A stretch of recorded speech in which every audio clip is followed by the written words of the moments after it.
ఈ సమయంలో ఆల్రెడీ క్రైస్తవ నాయకులు పెద్దలు కూడా మరి స్థలానికి చేరుకున్నారు. నిన్నటి దినం కూడా మరి వీరందరూ కూడా ఇక్కడ చాలా గట్టిగా పోరాడి మరి న్యాయం జరగాలని క్రైస్తవ పక్షాన క్రైస్తవ సమాజం పక్షాన నాయకులు నిలబడ్డారు. మళ్ళీ ఈరోజు మళ్ళీ వారు రావడం జరిగింది. వాళ్ళతో కొన్ని విషయాలు మాట్లాడారు. మీడియా వారికి క్రైస్తవ ప్రజానికానికి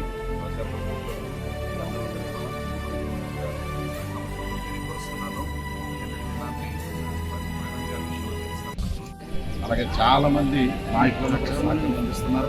ప్రాముఖ్యంగా దైవ సేవకులందరూ కూడా ఒక్కటిగా సంఘటితమయ్యారు.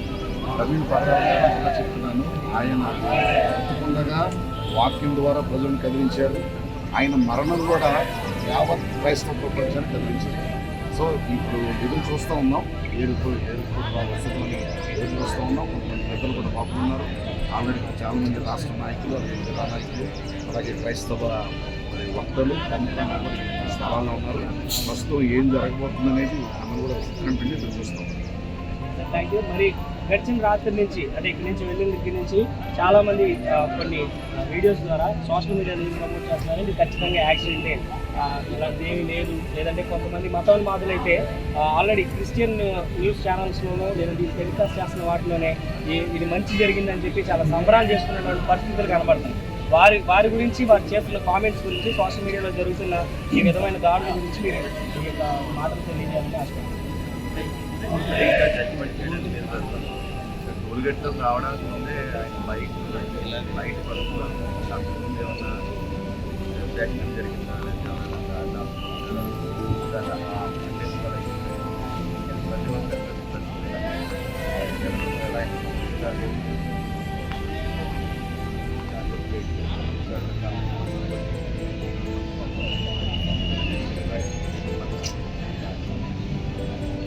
అంటే కొద్దిమందిని ఇంకా టార్గెట్ చేస్తుంది. ఇది మంచి జరిగిందని సంబరాలు చేసుకుంటున్న వారు కూడా కొంతమంది కామెంట్స్ రూపంలో తెలియజేయండి. వాటిని నేను స్క్రీన్ షాట్స్ కూడా తీసాం.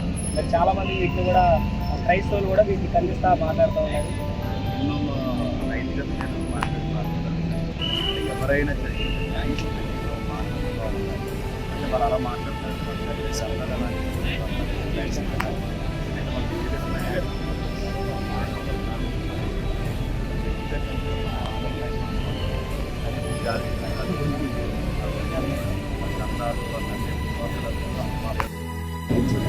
సో ఇప్పుడు ఎదురు చూస్తూ ఉన్నాం, ఎదురు వసతులు ఎదురు చూస్తూ ఉన్నాం. కొంతమంది పెద్దలు కూడా పాల్గొన్నారు. ఆల్రెడీ చాలామంది రాష్ట్ర నాయకులు, అలాగే క్రైస్తవ భక్తులు ప్రస్తుతం ఏం జరగబోతుందనేది అందరూ చూస్తున్నాం. Thank you. మరి గడిచిన రాత్రి నుంచి అంటే ఇక్కడి నుంచి వెళ్ళిన దగ్గర నుంచి చాలామంది కొన్ని వీడియోస్ ద్వారా సోషల్ మీడియాలో ఏం ప్రమోట్ చేస్తున్నారు. ఇది ఖచ్చితంగా యాక్సిడెంటే, ఇలాంటిది ఏమీ లేదు. లేదంటే కొంతమంది మతోన్మాదులు అయితే ఆల్రెడీ క్రిస్టియన్ న్యూస్ ఛానల్స్లోనో లేదంటే టెలికాస్ట్ చేస్తున్న వాటిలోనే ఇది మంచి జరిగిందని చెప్పి చాలా సంబరాలు చేసుకునే పరిస్థితులు కనపడుతున్నాయి. వారి గురించి వారు చేస్తున్న కామెంట్స్ గురించి సోషల్ మీడియాలో జరుగుతున్న ఈ విధమైన దాడుల గురించి మీరు మాటలు తెలియజేయాలని ఆశపడుతున్నాను. రావడానికి ముందే బైక్ వరకు యాక్సిడెంట్ జరిగిందా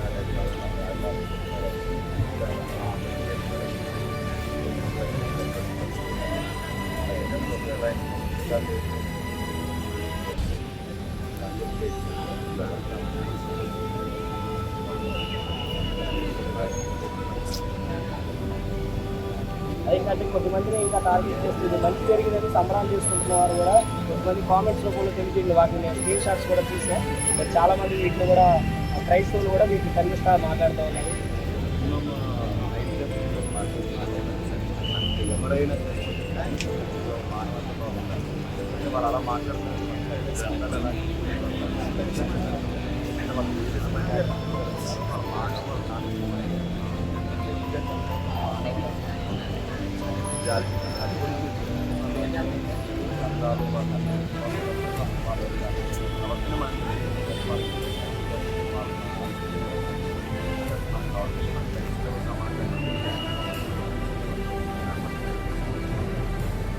అట్లాగే ఇక్కడ మన మధ్య అంతేజ గారు కూడా ఉన్నారు.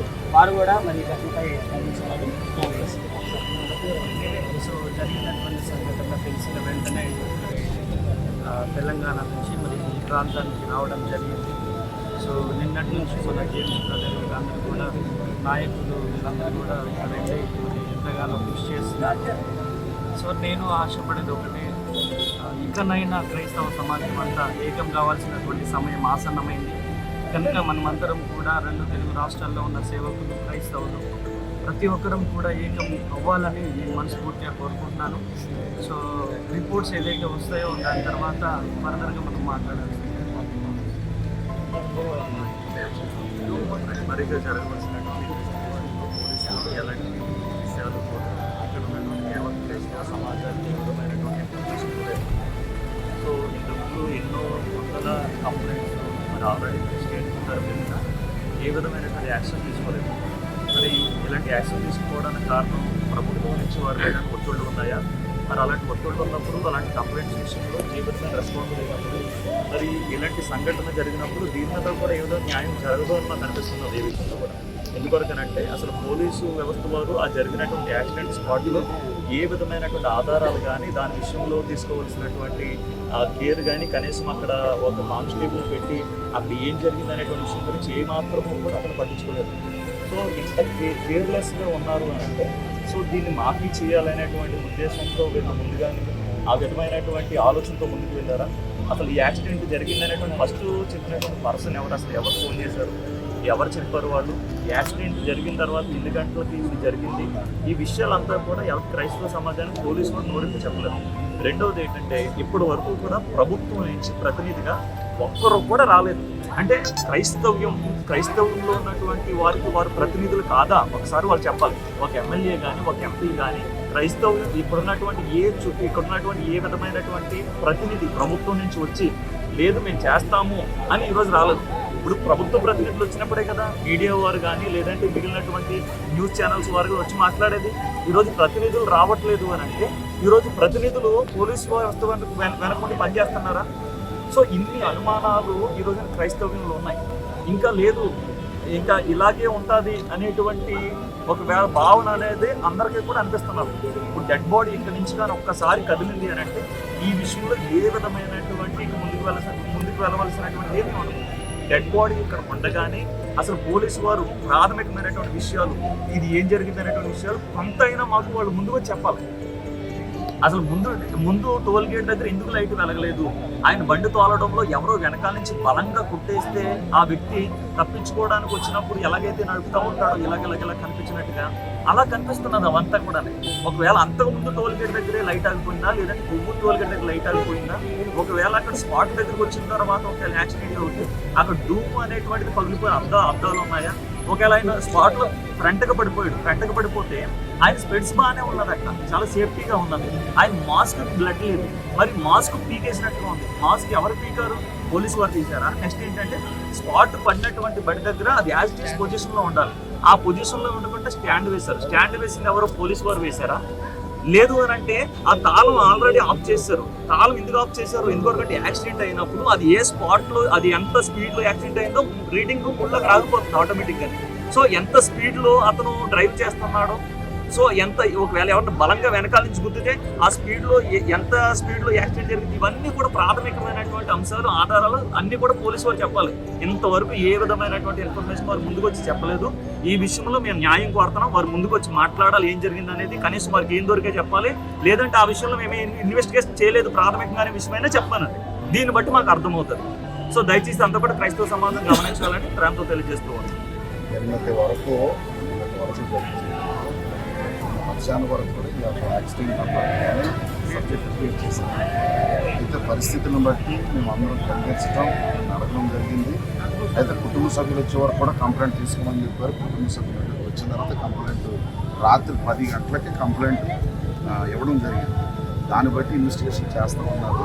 ఏదో డిపార్ట్మెంట్ వారు మాకు సహకరించారు. మధ్యాహ్నం 3 గంటల వరకు కూడా వాళ్ళ మీద నమ్మకాలు ఉన్నాయి. అయితే జరిగిన మనకి ఏదైతే లైవ్లో ఇస్తున్నారో ఆ సీసీ ఫుటేజ్ అందులో చాలా అనుమానాలు సోదరుడు తెలియజేసినట్లుగా అంతకుముందు నుంచి కూడా హైవేలో చాలా సీసీ ఫుటేజ్లు ఉన్నాయి. కేర్లెస్గా ఉన్నారు అని అంటే సో దీన్ని మాఫీ చేయాలనేటువంటి ఉద్దేశంతో వీళ్ళు ముందుగానే ఆ విధమైనటువంటి ఆలోచనతో ముందుకు వెళ్ళారా? అసలు ఈ యాక్సిడెంట్ జరిగిందనేటువంటి ఫస్ట్ చెప్పినటువంటి పర్సన్ ఎవరు, అసలు ఎవరు ఫోన్ చేశారు, ఎవరు చెప్పారు వాళ్ళు, ఈ యాక్సిడెంట్ జరిగిన తర్వాత ఎన్ని గంటలకి ఇది జరిగింది, ఈ విషయాలంతా కూడా ఎవరు క్రైస్తవ సమాజానికి పోలీసులు నోరికి చెప్పలేదు. రెండవది ఏంటంటే ఇప్పటి వరకు కూడా ప్రభుత్వం నుంచి ప్రతినిధిగా ఒక్కరు కూడా రాలేదు. అంటే క్రైస్తవంలో ఉన్నటువంటి వారు ప్రతినిధులు కాదా? ఒకసారి వాళ్ళు చెప్పాలి. ఒక ఎమ్మెల్యే కానీ ఒక ఎంపీ కానీ క్రైస్తవం ఇక్కడున్నటువంటి ఇక్కడున్నటువంటి ఏ విధమైనటువంటి ప్రతినిధి ప్రభుత్వం నుంచి వచ్చి లేదు మేము చేస్తాము అని ఈరోజు రాలేదు. ఇప్పుడు ప్రభుత్వ ప్రతినిధులు వచ్చినప్పుడే కదా మీడియా వారు కానీ లేదంటే మిగిలినటువంటి న్యూస్ ఛానల్స్ వారు వచ్చి మాట్లాడేది. ఈరోజు ప్రతినిధులు రావట్లేదు అని అంటే ఈరోజు ప్రతినిధులు పోలీసు వ్యవస్థ వెనకుండా పనిచేస్తున్నారా? సో ఇన్ని అనుమానాలు ఈరోజు క్రైస్తవ్యంలో ఉన్నాయి. ఇంకా లేదు, ఇంకా ఇలాగే ఉంటుంది అనేటువంటి ఒకవేళ భావన అనేది అందరికీ కూడా అనిపిస్తున్నారు. ఇప్పుడు డెడ్ బాడీ ఇక్కడి నుంచి కానీ ఒక్కసారి కదిలింది అని అంటే ఈ విషయంలో ఏ విధమైనటువంటి ఇక ముందుకు వెళ్ళవలసినటువంటిది ఏమీ ఉండదు.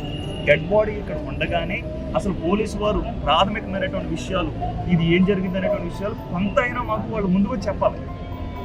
అసలు ముందు టోల్ గేట్ దగ్గర ఎందుకు లైట్ వెలగలేదు?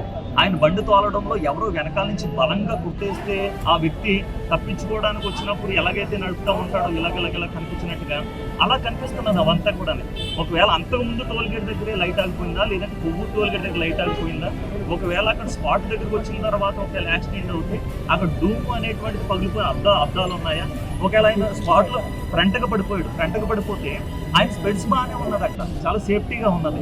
ఆయన మాస్క్ బ్లడ్ లేదు, మరి మాస్క్ పీకేసినట్టుగా ఉంది. మాస్క్ ఎవరు పీకారు? పోలీసు వారు తీశారా? నెక్స్ట్ ఏంటంటే స్పాట్ పడినటువంటి బండి దగ్గర అది యాజ్ ఇట్ ఈస్ పొజిషన్లో ఉండాలి. ఆ పొజిషన్లో ఉండకుండా స్టాండ్ వేశారు. స్టాండ్ వేసింది ఎవరు? పోలీసు వారు వేశారా? లేదు అని అంటే ఆ తాళం ఆల్రెడీ ఆఫ్ చేశారు. తాళం ఎందుకు ఆఫ్ చేశారు? ఎందుకంటే యాక్సిడెంట్ అయినప్పుడు అది ఏ స్పాట్లో అది ఎంత స్పీడ్లో యాక్సిడెంట్ అయిందో రీడింగ్ కూడా రాకపోతుంది ఆటోమేటిక్గా. సో ఎంత స్పీడ్లో అతను డ్రైవ్ చేస్తున్నాడో, సో ఎంత ఒకవేళ ఎవరిని బలంగా వెనకాల నుంచి గుద్దితే ఆ స్పీడ్లో ఎంత స్పీడ్లో యాక్సిడెంట్ జరిగింది, ఇవన్నీ కూడా ప్రాథమికమైనటువంటి అంశాలు, ఆధారాలు అన్నీ కూడా పోలీసు వారు చెప్పాలి. ఇంతవరకు ఏ విధమైనటువంటి ఇన్ఫర్మేషన్ వారు ముందుకు వచ్చి చెప్పలేదు. ఈ విషయంలో మేము న్యాయం కోరుతున్నాం. వారు ముందుకు వచ్చి మాట్లాడాలి, ఏం జరిగింది అనేది కనీసం వారికి ఏం దొరికే చెప్పాలి. లేదంటే ఆ విషయంలో మేము ఇన్వెస్టిగేషన్ చేయలేదు, ప్రాథమికమైన విషయమైనా చెప్పమని దీన్ని బట్టి మాకు అర్థమవుతుంది. సో దయచేసి అంతా కూడా క్రైస్తవ సమాజం గమనించాలని ప్రాంతం తెలియజేస్తున్నాను.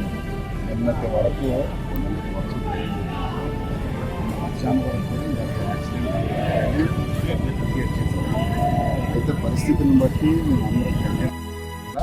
వెనక నుంచి విజయవాడ నుంచి వచ్చేటువంటి ఆ రూట్లో ఉన్న సీసీ ఫుటేజ్లు కూడా మనకు కావాలి. తర్వాత ఆ ఇన్సిడెంట్ జరిగినప్పుడు చిన్న ఎక్కడైతే స్పాట్ ఉందో స్పాట్ దగ్గర అది డస్ట్ పైకి వేసినట్టుగా ఉందంటే అది కూడా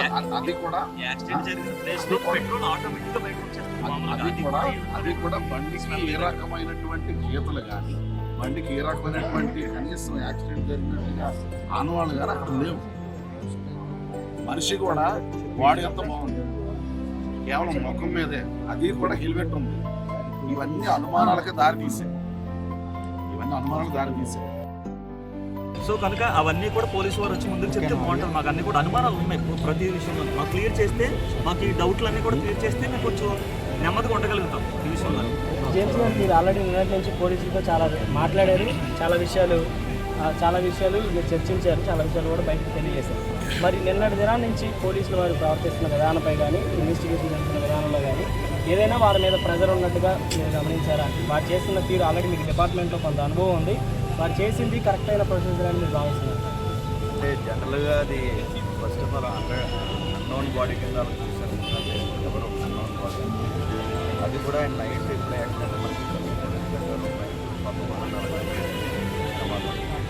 ఉదయం ఎవరో డ్యూటీ వెళ్తే ఎట్లా ఎవరో అన్నోన్ బాడీ చూస్తే అన్న మొబైల్ తీసి నార్మల్ ఎవరైతే డైలీ కాల్ రాజమండ్రి వచ్చి వాళ్ళకు కూడా యాక్సిడెంట్, వాళ్ళకు కూడా క్లారిటీ ఎవరో వాళ్ళు కన్ఫర్మ్ వాళ్ళు కూడా ఇబ్బంది బయటకు వెళ్ళినారు. వాళ్ళు కూడా ఎందుకంటే వాళ్ళ దగ్గర పట్టుకుంటే మనకు తెలియకుండానే యాక్సిడెంట్ పట్టుకోవాలి.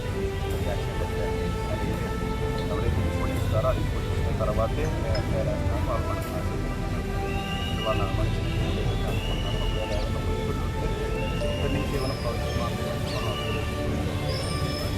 ఇప్పుడు ఏ సమయానికి స్టార్ట్ అయింది?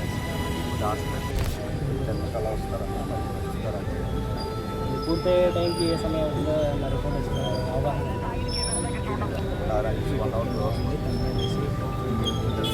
Thank you. మరి ఒక పెద్దలందరూ చాలా విషయాలు చెప్పారు. చాలా క్లియర్గా 2 విషయాలే నేను మాట్లాడాలనుకుంటున్నాను. చాలా స్పష్టంగా గమనించండి.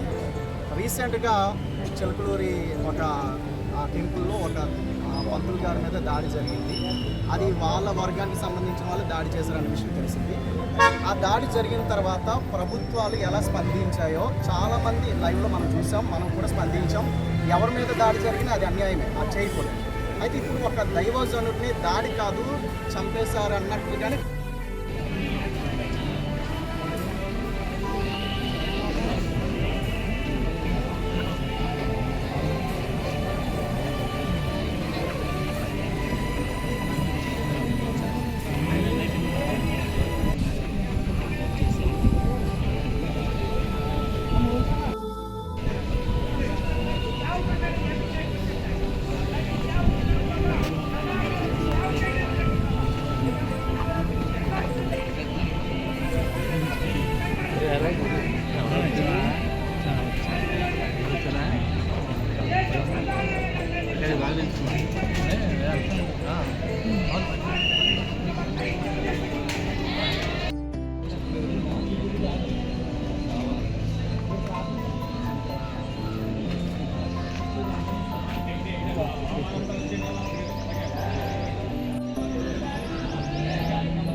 వీడియో ఆన్ చేయండి.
అంతే సార్. నేను ఏమన్నానంటే అప్పుడే ఉన్నాను.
పట్టణం ఒక ప్రశాంతతతో కూడిన పట్టణం. ఈ పట్టణంలో ఒక దైవజనుడు మరి హతసాక్షి అవటం నాకెంతో బాధాకరంగా ఉంది. అందరి నోటిలో ఉండే మాట ఏంటంటే, ఈవెన్ డాక్టర్స్ లాంటి వాళ్ళు, పోలీసులో కొంచెం అనుభవం తెలిసిన వాళ్ళు ఏమంటారంటే ఇది యాక్సిడెంట్ కాదని చెప్తున్నారు. కానీ ఇది ఖచ్చితంగా ఒక మర్డర్ అని అంటున్నారు.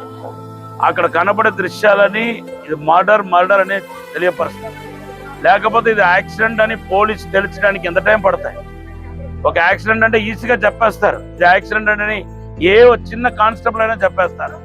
ఇప్పుడు 36 గంటలు అయింది, ఇప్పుడు దాకా మనకు ఒక సరి అయిన యాక్సిడెంట్ అని చెప్పలేకపోతున్నారు.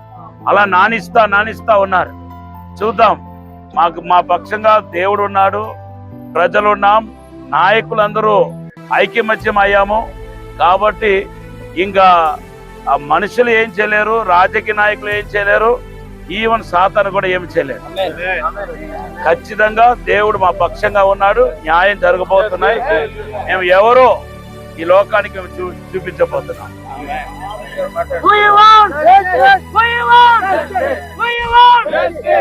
దేవుని నామానికి మహిమ కలుగును గాక. ప్రియ క్రైస్తవ సమాజమా, ఈ రోజుకైనా మరి ప్రవీణ్ పగడాల అన్న విషయంలో ఏకం కావాల్సినటువంటి ఆవశ్యకత అవసరం ఎంతైనా ఉంది. 2 తెలుగు రాష్ట్రాల్లో ఉన్నటువంటి క్రైస్తవులందరూ కూడా మరి ఏకస్వరముతో ముందుకు రావాల్సినటువంటి అవసరం ఉంది. ఈరోజు ఎంత బాధాకరం అంటే, క్రైస్తవ లోకం కొరకు, క్రైస్తవ సేవకుల కొరకు ఎంతగానో అహర్నిశలు మరి కృషి చేసినటువంటి దైవ సేవకులు ప్రవీణ్ పగడాల గారు మరి ఈరోజు అన్నకు అట్లా జరిగినప్పుడు ఈరోజు ఏ పొలిటీషియన్స్ కూడా పట్టించుకున్నటువంటి పరిస్థితి ఈరోజు మనం చూస్తున్నాం. ప్రియమైనటువంటి దేవుని జనాంగమా, ఎక్కడో చిలుకూరు బాలాజీ దేవాలయంలో ఒక పూజారిని వెళ్ళి బెదిరించినందుకే 2 తెలుగు రాష్ట్రాల ప్రజలు స్పందించినట్టుగా మనం చూస్తున్నాం. కానీ ఈరోజు ఎవరూ పట్టించుకోని పరిస్థితి. కాబట్టి మరి ఈ రోజుకైనా క్రైస్తవ సమాజం అంతా ఏకం కావాల్సిందిగా ప్రభు పేరిట మనవి చేస్తున్నాను. దేవుడు మిమ్మల్ని దీవించును గాక.